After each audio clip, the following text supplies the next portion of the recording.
दोस्तों नमस्कार। दोस्तों, आयुर्वेद की दुनिया में आज सब कुछ तो है। रस रसायन है, औषधियाँ हैं, भस्में हैं, एक से एक बढ़कर एक चीज़ें हैं। लेकिन एक चीज़ की बहुत कमी हो गई है, वह है नाड़ी वैद्य। नाड़ी विद्या आजकल विलुप्त हो गई है। बहुत कम लोग नाड़ी वैद्य बचे हैं। पुराने ज़माने में कहा जाता था कि वैद्य लोग हाथ पकड़ते थे यूं करके, और उससे ही अधिकांश चीज़ों का वो व्याधियों का पता लगा देते थे। कहा भी गया है आयुर्वेद में कि यथा वीणा गता तंत्री सर्वान रागान प्रकाश प्रभाषते, तथा हस्तगता नाड़ी सर्वान रोग प्रकाशते। वातम पित्तम कफम दुंदम तृतीय सन्निपातिकम साध्या असाध्य विवेकम च सर्वनाड़ी प्रकाशते। अर्थात जिस प्रकार की वीणा एक तार की होती है, उसका जो अनुभवी व्यक्ति होता है वो यथा वीणा गता तंत्री सर्वान रागान प्रकाश प्रभाषते, जिस प्रकार से कि एक वीणा के एक तार से ही अनेक प्रकार के धुन जो अनुभवी व्यक्ति होता है वह बजा लेता है।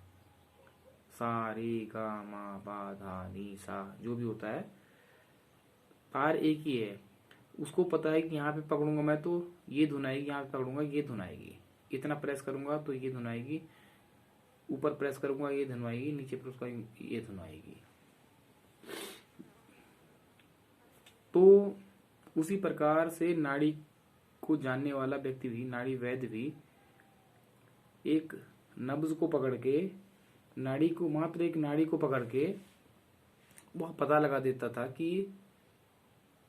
इस व्यक्ति को फलाना रोग है, इस व्यक्ति को ये बीमारी है।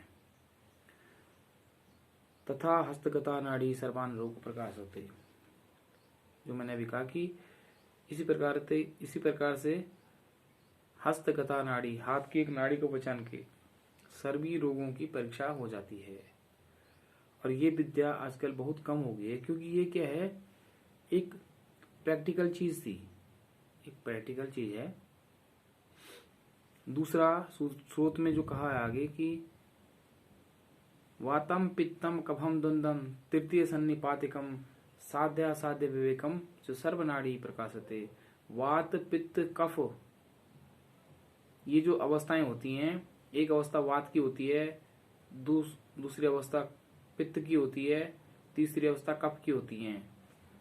वातम पित्तम कफम द्वंद्वम, ये एक साथ भी हो सकते हैं, दोनों साथ भी हो सकते हैं, और तीनों एक साथ भी हो जाते हैं। अगर तीनों एक साथ हो गए, वात भी कुपित प्रकुपित है, पित्त भी प्रकुपित है और कफ भी प्रकुपित है, तो वह अवस्था सन्निपात की होती है।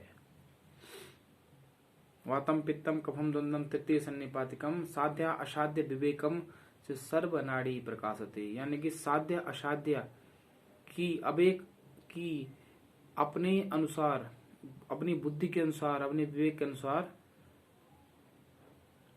इंसान परिकल्पना करके वैद्य उसका अंदाजा लगा के पता लगा ले कि भाई साध्य है कि नहीं है ये बीमारी, रोग यहाँ साध्य में आता है कि असाध्य में आता है, यानी कि उसके बस का है कि नहीं है, ये समझ लें आप।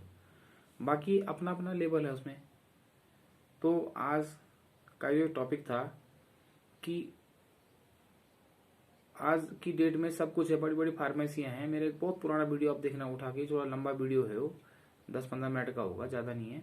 तो उसमें देखना कि मैंने ये चीज़ बहुत पहले बता दी है कि आज सब कुछ है, लेकिन नाड़ी विद्या कम हो गई है।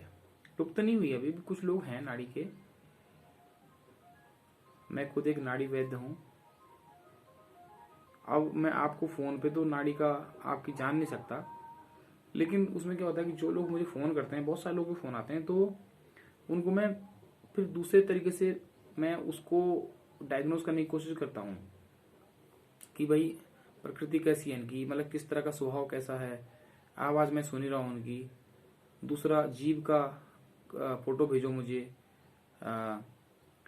आपको खट्टा पसंद है, मीठा पसंद है, चरपरा पसंद है, मधुर अम्ल लवण कटु तिक्त कषाय, जो आयुर्वेद के रस हैं, इनमें से कौन सा रस आपको ज्यादा पसंद आता है। कौन सा रस पसंद नहीं आता, उनकी रुचि अभिरुचि, इस तरह से भी बहुत हद तक प्रकृति का पता लग जाता है। प्रकृति और विकृति के अनुसार ही रोग का फिर निदान किया जाता है। और यहीं पर आज के जो मॉडर्न आयुर्वेदाचार्य हैं, 20-20 लाख रुपए देके जो कोई कहीं से पढ़ के आ रहे हैं, कोई किसी महाविद्यालय से पढ़ के आ रहे हैं, उनके पास लाइसेंस है, they have the licence but they not know at all. वो जानते नहीं है क्योंकि उन्होंने नाड़ी विद्या कहीं सीखी नहीं है, और जिन्होंने सीखी है वो डायग्नोस बिल्कुल सही करते हैं। क्योंकि एक वैद्य जो है वो अगर नाड़ी विद्या को नहीं जानता है तो वो उसके कुछ लोग ठीक हो जाएंगे, कुछ नहीं होंगे, क्योंकि वो मेन अंदर को तो समझ नहीं रहा कि क्या दिक्कत चल रही है। वो पता चलेगा नाड़ी विद्या से। तो ठीक है दोस्तों, बहुत बहुत धन्यवाद, नमस्कार।